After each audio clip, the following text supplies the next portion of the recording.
नमस्कार दर्शक मित्रों, आप देख रहे हैं स्टार मैक्स न्यूज। मैं अशोक राजपूत। आज बात करते हैं ऐसे शख्स से जो किसी अपने नाम के मोहताज नहीं है। पूरे सूरत में हर व्यक्ति इनको जानता है किसी न किसी तरह से। ये समाज के अग्रणी हैं, हर कार्यों में हाथ बटाते रहते हैं। दूसरा, भारतीय जनता पार्टी के कार्यकर्ता हैं और हर जगह हर वक्त आपको ये मिलेंगे। तो ऐसे शख्स हमारे पास हैं, हमारे स्टूडियो में बैठे हुए हैं, जो आज गुजरात विधानसभा चुनाव चल रहा है और पहले चरण का मतदान कल यानी 1 दिसंबर को होने वाला है। उसका चुनाव प्रचार प्रसार खत्म हो चुका है। तो उनसे हम जानते हैं कि आज जो ये कल चुनाव होने वाला है 89 सीटों का, तो उसको लेकर के आज सूरत में जो 12 सीटें हैं और सूरत जिले में 16 सीटें हैं, तो इनका ज्यादातर जो है भाग दौड़ अभी बना रहा सूरत की 12 सीटों पर। तो 12 सीटों में खास करके इनके पास जो है सूरत की 84 सीटों के ये जो है वार्ड नंबर 22 के प्रभारी भी रहे। तो हम इनसे जानते हैं कि जो ये आने वाला चुनाव यानी कल जो मतदान पड़ने वाला है उसको लेकर भारतीय जनता पार्टी के कार्यकर्ता और भारतीय जनता पार्टी के लोग जो किस तरह से मेहनत कर रहे हैं और कैसे हैं और किस तरह से रुझान लाएंगे, तो ये बताएंगे। हमारे सामने बैठे हुए हैं विश्वनाथ पचेरिया जी। सबसे पहले सबको Ram Ram. Star max news TV channel को मैं बधाई देना चाहता हूं कि इस सूरत की महानगरी में बड़े ही सौहार्द वातावरण को कायम रखने में स्टार मैक्स न्यूज का बड़ा ही योगदान है। मैं धन्यवाद देना चाहूँगा अशोक सिंह जी राजपूत एवं पूरी टीम को। अब बात करते हैं अशोक जी गुजरात के चुनाव की। गुजरात में जो चुनाव है वो सिर्फ गुजरात के चुनाव नहीं है, ये राष्ट्रीय अस्मिता के चुनाव है, राष्ट्रीय एकता को प्रदर्शित करने का चुनाव है। ये कोई रेवड़ी बांटने का, रेवड़ी लेने का चुनाव नहीं है। तो सूरत में जो 12 सीटें की हम आज बात करते हैं, 12 सीटें सूरत शहर के अंदर है और सूरत जिले को लेकर के 16 सीटें हैं। तो 12 सीटों पर क्या रुझान है इस समय? जो है आम आदमी पार्टी बहुत टक्कर दे रही है। पिछली चुनाव में आप और कांग्रेस की लड़ाई रहती थी, लेकिन इसमें तीसरी लड़ाई आ गई है। तो तीसरे लड़ाई में जो है वो झाड़ू यानी आम आदमी पार्टी की लड़ाई भी इसमें आ चुकी है। तो इसको लेकर के भारतीय जनता पार्टी क्या कर रही है? मैं आपको अशोक सिंह जी बताना चाहता हूं कि यदि पूरे देश की कल्पना की जाए तो गुजरात समृद्धशाली प्रदेश है और गुजरात समृद्धशाली प्रदेश में यदि हम तुलना करें तो सूरत बेहद समृद्धशाली प्रदेश है।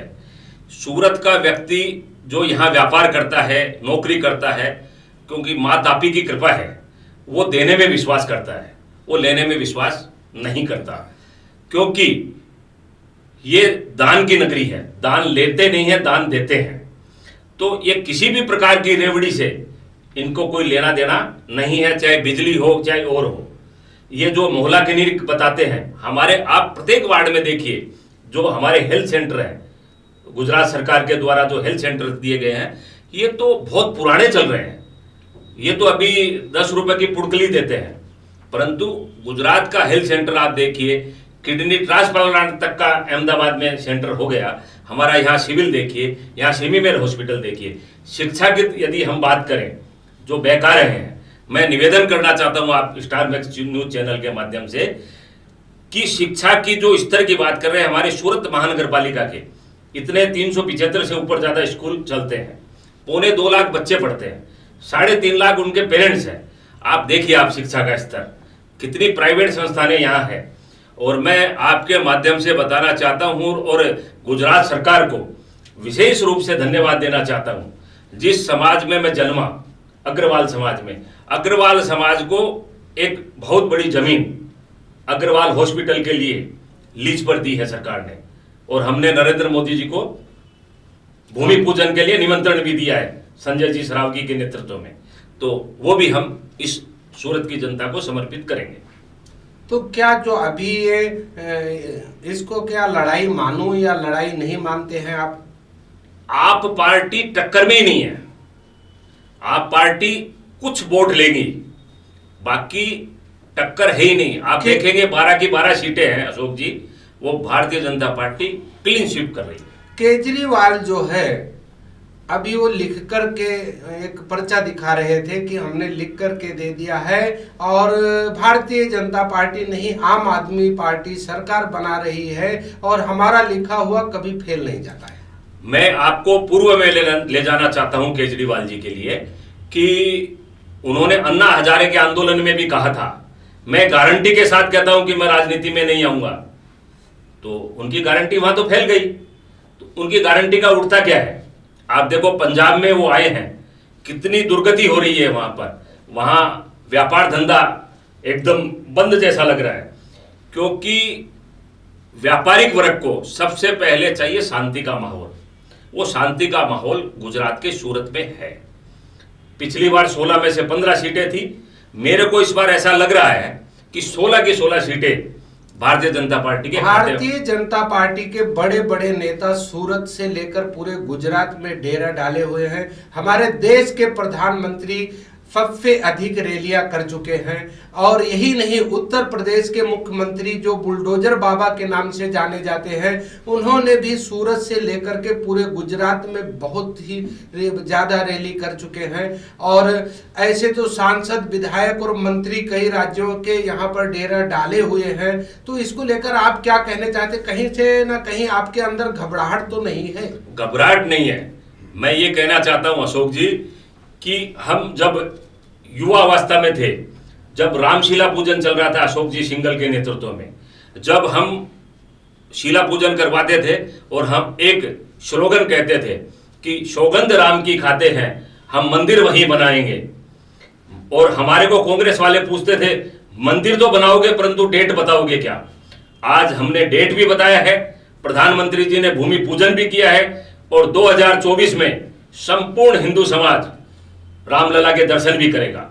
मैं आपको एक विषय पे और ले जाना चाहता हूं कि हम नारा लगाते थे जहां बलिदान हुए मुखर्जी वो कश्मीर हमारा है, जो कश्मीर हमारा है वो सारे का सारा है। आज धारा 370 हटाने के पश्चात वो कश्मीर हमारा होता दिख रहा है। तो हम कहते हैं वो करते हैं। योगी जी का आने का मतलब यह है, आप पिछले शासन से लेकर अभी तक देख रहे हैं, अयोध्या में जब दीपावली आती है कितनी भव्यता के साथ दीपावली बनती है। उसी के रूप में यह परिणति है कि आदरणीय मोदी जी तो चुनाव प्रचार के लिए नहीं आते, अपने गुजरात के मित्रों से, अपने वासिंदों से, अपनी जनता से मिलने के लिए आते हैं। योगी जी कहते हैं कि राम मंदिर के आप दर्शन करने पधारें। वोट तो हिंदू समाज भारतीय जनता पार्टी को दे रहा है और देता रहेगा। इसी के कारण गुजरात प्रदेश में कितनी सीटें भारतीय जनता पार्टी जीत के आ रही है? मेरे को ऐसा लगता है अशोक जी, इस बार जो सीटें हैं 150 के पार लगती है। मेरे को 150 के पार आपका मानना है? हाँ जी। लेकिन डर कहीं ना कहीं समाया हुआ है।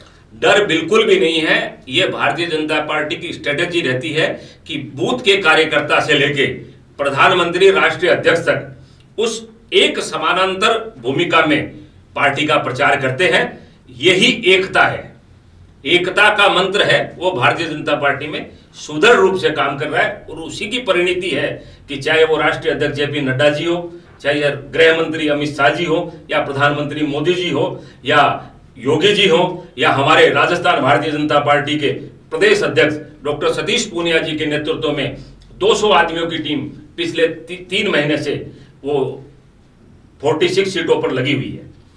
दूसरा एक ये सवाल है कि हिंदी भाषी समाज यानी मारवाड़ी समाज जो है यहाँ पर सूरत में और बहुत उत्साहित दिख रही थी, वर्ल्ड क्लास का हॉस्पिटल बनाने जा रही है। उसको लेकर के संजय जी सारोगी के नेतृत्व में और प्रधानमंत्री को आमंत्रण पत्र दिया है कि आप हमें तारीख निर्धारित करें और हमारे इस हॉस्पिटल में शिलान्यास के लिए आप पधारें। तो उसको लेकर के आप क्या कहना और चाहते हैं? मैं ये कहना चाहता हूं, संपूर्ण अग्र समाज में हर्ष की लहर है, क्योंकि अग्र समाज ने, अग्रवाल समाज का नाम है अग्र समाज, अग्रिम पंक्ति में खड़ा हुआ है। आज भवनों के माध्यम से हमने यहाँ सेवा के लिए हमने शिक्षण संस्थान भी यहाँ दिए हैं। अब हम चाहते हैं कि स्वास्थ्य की सेवा में हमने छोटे छोटे कदम बढ़ाए।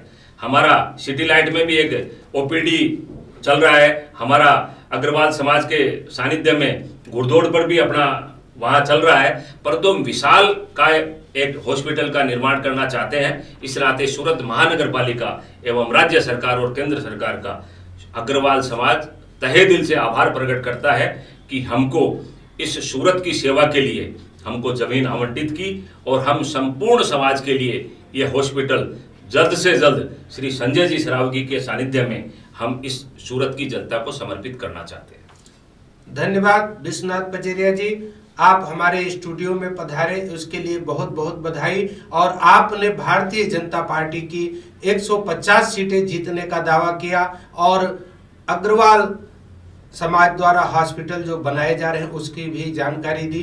तो हम इसके लिए बहुत बहुत आपको अपने स्टार मैक्स न्यूज चैनल की तरफ से बहुत बहुत धन्यवाद देता हूं। धन्यवाद आपका। स्टार मैक्स न्यूज इसी प्रकार आगे बढ़ता रहे, मैं प्रभु श्याम बाबा से प्रार्थना करता हूं आपका जो पूरी टीम है आपका आनंदमय जीवन व्यतीत करे। धन्यवाद। जय भारत।